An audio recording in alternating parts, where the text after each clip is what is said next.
Mitchell Billings, the castle's medical professional specializing in PTSD and Complex PTSD, has provided extensive assistance to soldiers returning from conflict zones, aiding them in addressing their trauma. Black Tusk has him at DCD headquarters. Agent, get him back to us.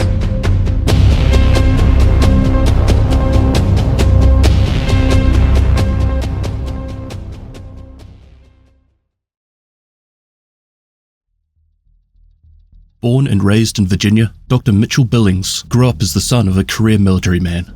He watched over the years how deployments would transform his father. The events his father had witnessed during his deployment had taken a toll on his psyche, and when he returned home to his family, he was a broken man, hostile and reactive. He experienced hypervigilance and paranoia, causing him to constantly lock every door and continually look over his shoulder for perceived threats. He often suffered from nightmares and flashbacks that would cause him to relive past traumatic events again and again, as if they were happening for the first time. Being back home with his family, he lacked an outlet for his anger, which meant he regularly engaged in displaced aggression towards them. Recognizing his immense struggles and the pain he was going through, his wife took it upon herself to try and help her husband. He had always loved to use his hands and took great pride in tending to things outside of their home. So with this in mind, she encouraged him to try building birdhouses on their porch outside. Being in nature made him feel better, along with a sense of purpose and satisfaction with completing a birdhouse for the garden's woodpeckers or sparrows. Gardening combined repetition with a creative outcome, which was soothing for him, helping to relieve stress and anxiety. He could lose himself in gentle movements when gardening and achieve mindfulness. He found that growing things from seeds or saplings, or simply keeping his lawns looking healthy, brought him a wonderful sense of satisfaction. Witnessing his mother's ability to handle his father's rage and PTSD through acts of service, patience, and concentration, Mitchell recognized her effective coping strategies for stress relief. Inspired by her emotional intelligence and determined to mend wounded souls, he pursued psychiatry as his field of study, specializing in treating soldiers returning from conflict zones. Developing expertise in PTSD and Complex PTSD, Mitchell completed his residency at Walter Reed General Hospital before the outbreak of the green poison. When the True Sons seized control of Walter Reed, he saw an opportunity to continue his work by healing soldiers in need. With his guidance, many of the True Sons recognized that their decisions had stemmed from pain and trauma. They came to understand that breaking the cycle was possible, enabling them to make healthier choices for themselves and their community. Later on, Billings would be rescued by the Division, where he was being held by the True Sons at a detention center. Once freed, he would continue with his mission of healing and rehabilitation of those in need.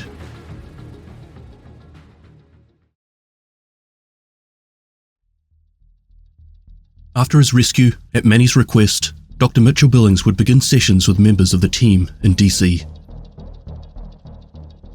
How are you feeling today, Wally? Good. Weird, but good. It's going to take time to adjust and find your role in this community. Oh, I've already got a job, and I'm not alone. I've got Fred. Well, that's good. Is he your boyfriend? Oh, God, no. Fred? We're just friends. He couldn't handle this. Besides, I'm pretty sure he's still broken after the bullshit his ex put him through. Well, I'm glad to see you haven't lost your sense of humor. If you're not laughing, you're crying, and if you're crying, you're dying. You've been through a lot, haven't you? You wouldn't believe it. No one ever believes the truth. You know, I find sometimes people surprise you, if you let them. It's hard, Doc, to let people in. If you never let them in, they can never disappoint you. Well, you know, sometimes people use their strength and humor as a shield. Or a weapon. Exactly. This is a safe place. You don't have to protect yourself anymore. You can put down the armor. Damn it. You're good, Doc. Why did you join the True Sons? Shit. Guess we're diving deep today. It seemed like a good idea at the time. Even with what happened at Roosevelt Island? I didn't know fuck all about that. My job was keeping the lights on. You focus on the job, you can lose sight of a lot of fucked up shit. Do you think Ridgway kept you in the dark on purpose? I think everyone does that. There's no way for anyone to know everything, so people only tell you what you need to know to get the job done, That's leadership and chain of command. You follow orders and trust they are for a reason. In the end, you decided to stop following orders. What changed? We did. Ridgway wanted to cut our losses. We all know about acceptable loss. We know about collateral damage, but Anderson, he was chasing danger. He was courting loss. He wasn't trying to stop the hemorrhaging. With Ridgway, we were doing what we had to save the most people. With Anderson, he just wanted power. How else do you explain him partnering with Sokolova? Did anyone else hear a little something there around her feelings towards Lewis? This wasn't pointed out, but it certainly fills my need for some scandalous revelations. However, regardless, Mitchell would eventually break through Wally's walls and find out how she is really feeling. It's not that she didn't know about a lot of the horrible stuff that the True Sons were doing, it's more that she chose to focus on the work she'd been given and ignore what was potentially happening around her. Because with Ridgway, they actually felt like they were helping and saving people. But after Anderson took over, everything changed. It didn't seem like he cared about what was happening to the True Sons, just that he was trying to gain power. How are you feeling today, Fred? Honestly, yes. Weird. Like I don't know how the hell I got here. What do you mean? Doesn't seem fair that I'm alive. That Manny sent the agents to bring me back and most of my men are dead. On this circumstance, survivor's guilt is understandable. I know, but it's more than that. I don't know how I got this lucky. I don't know why Manny would do that for me. Your brothers in arms. You've been through a lot together. Yeah, but I followed Ridgway. I could have been a spy for Sokolova. Are you a spy? Fuck no. Why do you think Manny would put his people at risk to bring you in? Because he wanted to squeeze me for intel. That's why he sent me to you, Doc. Do you feel like this is an interrogation? Not really. No. Why do you think Manny sent you to me? To talk. Make sure I'm okay. Why would he do that? Because he's worried I'm not okay. Why would he rescue you? Because he cares about me. Why would he bring you in? Because he trusts me. How do you feel now? Like I owe him my life. And how are you gonna pay back that debt? I have no idea. You know, it's not something you can ever pay back, right? Yeah. Not unless shit really gets fucked up. Thanks, Doc. Don't do anything rash. Lewis still feels extremely guilty for what he has done, and even more so because Manny would risk the life of others to rescue him, yet most of the men under his command were killed. Manny genuinely cares for Lewis, but this only makes him feel more guilty. Lewis knows that he owes Manny everything, and will do everything in his power to pay back that debt. However, as we know by now, Lewis wouldn't have much time left after this conversation, as he would meet his end protecting the White House, following Natalia's attack on the compound. How are you feeling today, Alani? Kelso. How are you feeling today, Agent Kelso? Do we really have to do this? We don't have to do anything. Don't therapize me. If you don't find these sessions helpful, we don't need to continue. I just don't know what I'm doing here. In these sessions, or in D.C.? DC? You miss your team in New York. I miss my family in New York. Interesting. Ugh, don't do that shit. Do you feel like this isn't your family anymore? I don't know these people. Do you feel like Manny is replacing you? I feel like he doesn't need me. This isn't my home anymore. How do you feel in New York? Like, they want me there? They don't just need me. They actually want me to be there. You don't think people want you to be here? I think the longer I stay and the more things change, the less anyone would care if I left. Not like there's much love for the division around here. Frankly, it feels like you think I'm a traitor. And I swear to God, if I hear one more person talk shit about Faye... You know, I used to be CIA. Making a murder look like an accident is like Spycraft 101. Well, we now know where Kelso has been hiding out during the season. She's been taking some time out with her family in New York.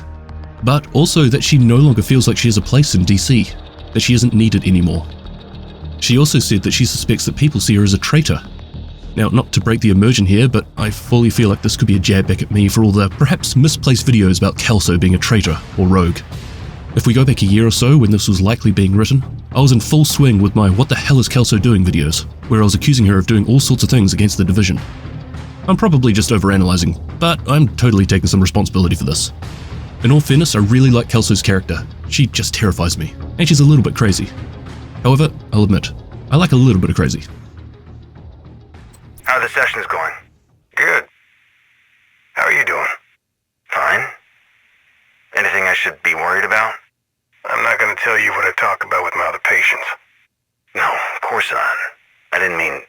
You know, you don't have to take care of everyone. You don't have to control everything. Of course not. It's okay to let go and enjoy yourself, Manny. I know how to enjoy myself. I know. How are things with Mari? Good. I like her. She's smart. She challenges me to get out of my head. Funny. She strikes me as a very cerebral person. Oh, she is. But she, fully commits to anything she does. So when we're together, we're very together. Do I really have to talk about this? No, you don't. But you should talk to Mari. About the baby? Yeah. I want it, she wants it, we want it, but we don't know if it's smart or good timing. Well, there is never good timing. Well, there's bad timing and there's giving birth in a war zone. Babies are born in war zones all the time. I don't know how to do this job and be a dad. What do you mean? I have to stay calm and measured and make tough choices. I don't want my kid to think I'm some cold, heartless asshole workaholic. Fathers come in all shapes and sizes. I guess, but if I'm gonna have a kid, I want to be with that kid. You know, you could learn a few things from Wally and Fred about parenting. They don't have any kids. No. But they know that sometimes the best way to decompress and manage stress is to accept that there is no way to solve the problem. If you can laugh at your situation, you won't be consumed by it. This particular session just confirms exactly what we know about Manny, as well as the way he's been feeling over this last season. He has an intense need to be of control in every situation, and he has a deep-seated fear about not being good enough to father his unborn child. He takes on an immense amount of responsibility and deems himself as the sole person responsible for the outcome and everything that has happened in DC.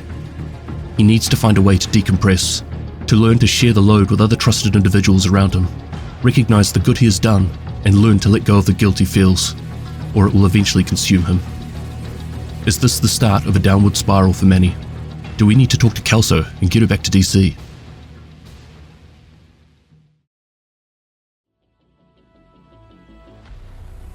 Intelligence had recently surfaced, revealing that Mitchell Billings was being held somewhere in the Constitution Hall district of Washington, D.C. Further inspection revealed that he's been held at the Haunted House control point. Arriving at the outpost, agents were greeted by an enormous unit of True Sons. But the agents were prepared for this. With their overwhelming training and firepower, including the super magical Slayer snowball cannon, they were able to make short work of them, and upon their elimination, many would be heard over the comms. Tusk's been moved to the Outcast work camp. He's an excellent therapist. Sokolova's using him to treat people. Maybe I've been wrong about her.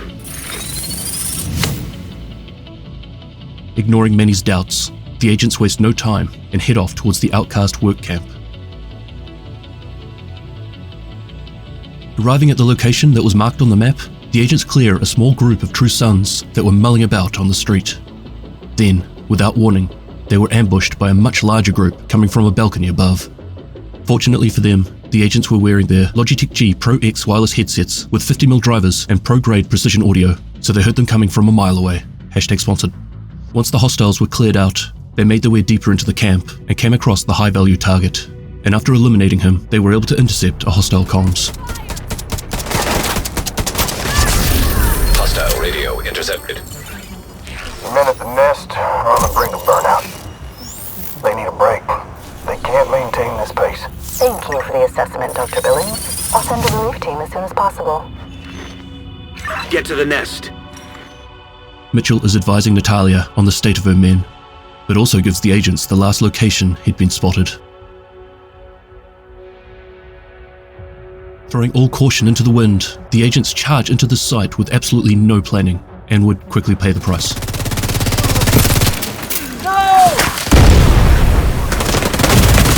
Vital signs critical. Agent killed. After recomposing themselves, they would rush back in, this time with backup. Despite the challenging weather, it wasn't long before this site too was cleared and brought under friendly control. But unfortunately, they would discover that Mitchell is long gone from the area. Doc, Billings has been moved to the True Sun's broadcast outpost. Is Sokolova putting him on the radio? What the hell is she doing?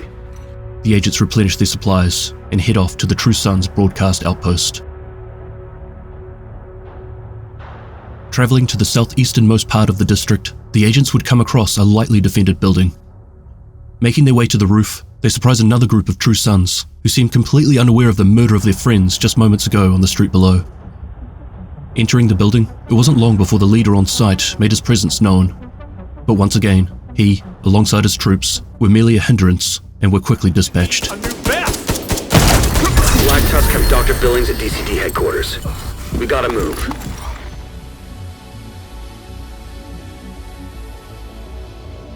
Erring on the side of caution, the agents scope out the entrance of the DCD headquarters before pushing ahead, mainly because their usual run-and-gun approach proved unsuccessful a couple of times in a row.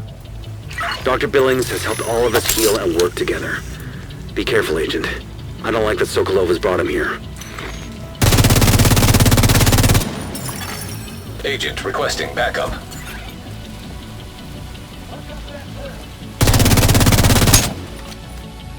Moving through the compound, it was starting to get pretty clear to the agents that these True Sons had a lot harder than the previous ones building up to this mission, and that maybe they could have equipped a more flexible build. However, regardless, they pushed on.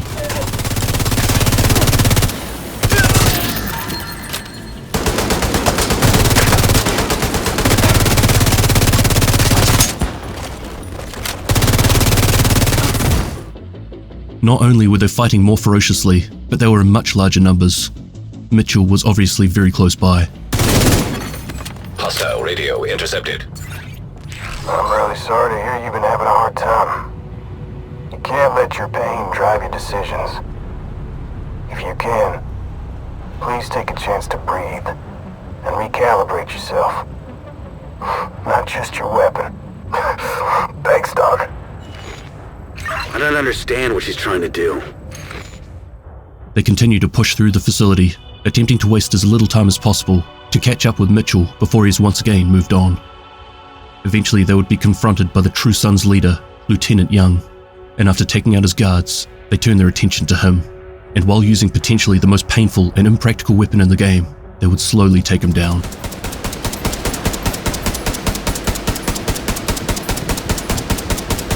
Tango's on me! How the fucking hell? Got you, Agent! That's weird. Thought...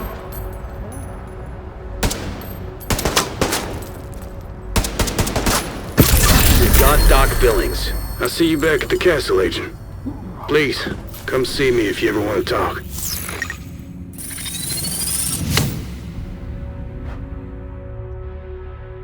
When Mitchell had been safely returned to the castle settlement, Manny would catch up with him for a debrief.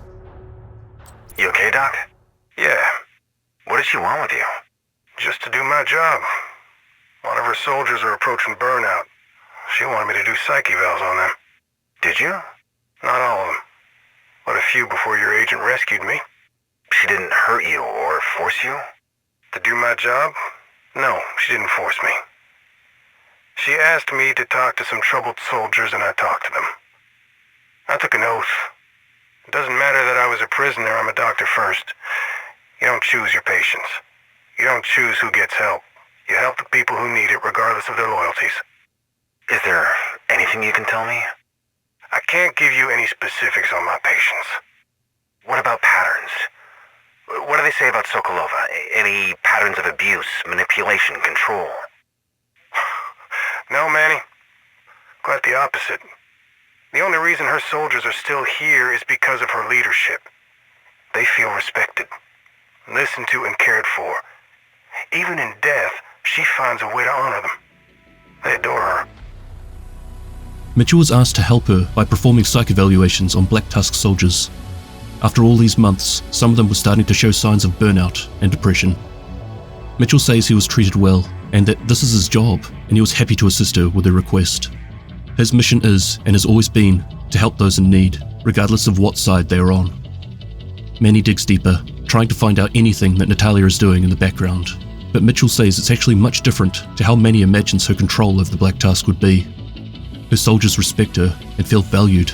She is the only reason they are still doing what they do, given the situation the world is in right now. It's pretty obvious that Manny is really starting to struggle with how all of these prisoners have been treated. I mean, he's glad, I'm sure, especially since he still hasn't been able to recover Mari, but this is all really starting to confuse him. Based on what he is hearing from these debriefs, Natalia is nothing like he imagined she'd be. I've been calling this out since the very first rescue. Natalia is playing a new game, one that paints her and the Black Tusk in a different light. But in reality, I don't think anything has changed. She still needs to be stopped. She's just attacking the remaining JTF and Division agents in a different way. She's casting doubt, and on top of this, she's attempting to turn civilians over to their side. Sadly, I think Manny is a little bit vulnerable right now, and with Mari gone, and the pregnancy, he isn't in the right state of mind to make proper judgments.